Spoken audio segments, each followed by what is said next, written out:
Hi guys, how you doing? And welcome to another video from Templars Crusade 01. And today we're looking at the wonderful book, which is the Imperial Knight Titan Codex. And it actually says Imperial Knight, unlike the box where it says Imperial Knight Titan. Okay, so this is the Codex. Now, I've got to make it a quick apology. I thought this was going to be a new army. And in some sense, it is a new army. But in other sense, this is just a supplement of an allied force to put with your army. Now, when you look at things like Space Marine Codex, Black Templars Codex, the Dark Angels Codex, is a proper codex in the sense of having characters, HQ choices, and so on and so on. Where this is more information, fluff, bound in a hardback with information and stats and stuff for a force at the back of the book. Now, don't get me wrong, I'm bloody happy to have this. This is a really good book. Just the imagination, the fluff that's gone into this is just fantastic. So let's open it up and have a look, and we'll get to the other bits as we get to the end, because all the relevant information about building a force is right at the back of the book. So we start off with obviously the contents. We've got a brief introduction, 40k universe, how to use this book, which is great. The artwork, as always, is phenomenal. The things you get from GW is quality. Okay, now obviously there's going to be a lot of people that are going to complain about the costings and stuff, but this is about 25 quid, I think this book was. I'm glad they've started doing, because I could see this just as a supplement, but I'm kind of glad that this is a hardback book. Obviously I'll be getting the downloadable version. Now I've not gone, there's many different versions of this. There's this version, and then there's another version which comes with, I think it's about 85 quid for all three books. And you get this beautiful compendium that goes with it, with tons of beautiful artwork, photographs and stuff, and it's well worth the buying. You can buy it separately, so I will be investing in that later on in life. But for now, the artwork in this book is stunning. This will inspire you to do some really beautiful narrative pieces by reposing and doing just some movement in the whole piece. So absolutely amazing. So we get the brief history about the knights. We talked about their armour. We've got a beautiful story in there, well worth a read. And it goes on, it talks about the founding, the Age of Strife, like it pretty much does with all the books that are codexes. You get the nice history that sort of links all the other codexes together. It talks about the different worlds, which is kind of nice. You can start building some fluff and history to your characters, or to your army, sorry, so to speak, or your knights. And then you get this beautiful map. Now, I really do love these maps, and I think if I'm wrong, please say so, but this map is represented in every book, but from a different point of view. And this is kind of nice to see the knights in their point of view, and where the mechanicum are most strongest and stuff like that. Well, that's really, really nice. So it progresses, it talks about traditional rituals, so there's a lot of fluff, and then it talks about the houses. Now, I kind of think these are the houses that are dedicated to the Emperor. These are the houses that are dedicated to the Mechanicum.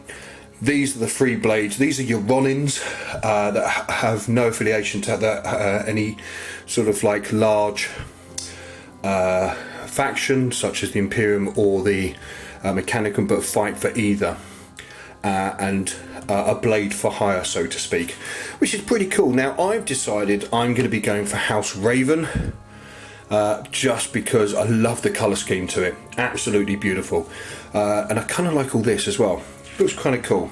So it talks about all the different knightly houses. It shows you artwork in the sense of how to paint them up, where the transfers and decals go for each individual house, which is pretty cool. And this is the sort of information that you need. And this is what you've come to expect from any of the tabletop gaming systems.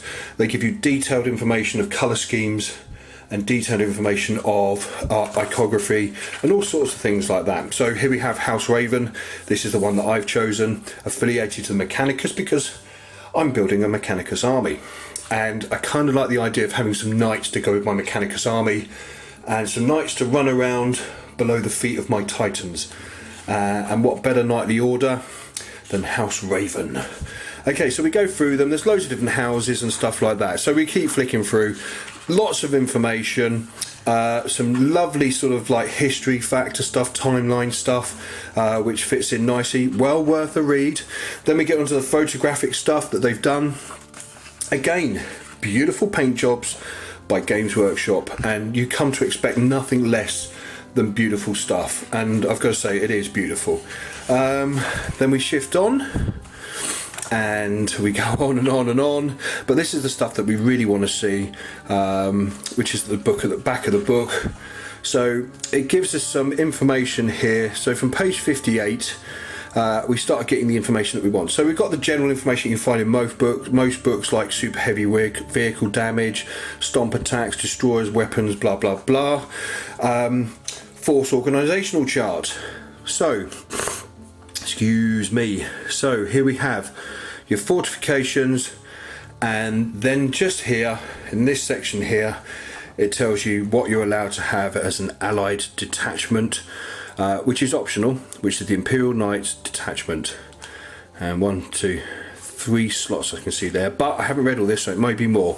And then on this side it tells you the Imperial Knights allied matrix, so who will they ally with, and who do they like and who don't they like. So that's pretty cool. I mean, all of this is pretty decent. I mean, I can see people just playing Knights versus Knights, to be fair, because let's face it, that's what we're going to be doing, Knights versus Knights. And it's nice to know that we can have also the option of Knights alongside our 40k detachments. So for example, I'm building a Mechanicus army, so it's nice to know what I can field alongside that. Then we get Knights Paladin, Knights Errant. It discusses those in fine detail, tells you what weapon systems they can have, what unit type they are, war gear, and so on. And then we come down to Imperial Knight armies. You get the warlord traits and stuff like that. So it's a pretty decent book. Now, what would I like to have seen in this book? I'd probably like to have seen some characters, to be fair.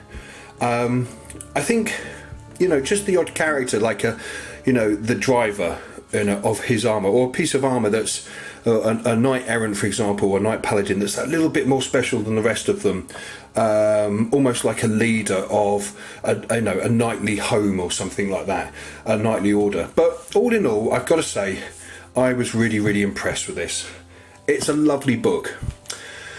I'm hoping you'll enjoy it, and I'm hoping that it will enhance your gaming as much as it's going to enhance mine. So guys, if you get the chance, go through it, have a quick look at it, see what you think yourselves. Give me some feedback down the bottom as usual, because I always like reading your comments. And I will see you guys very soon. You be good, you be safe, and I'll see you soon. Take care. Thanks for watching.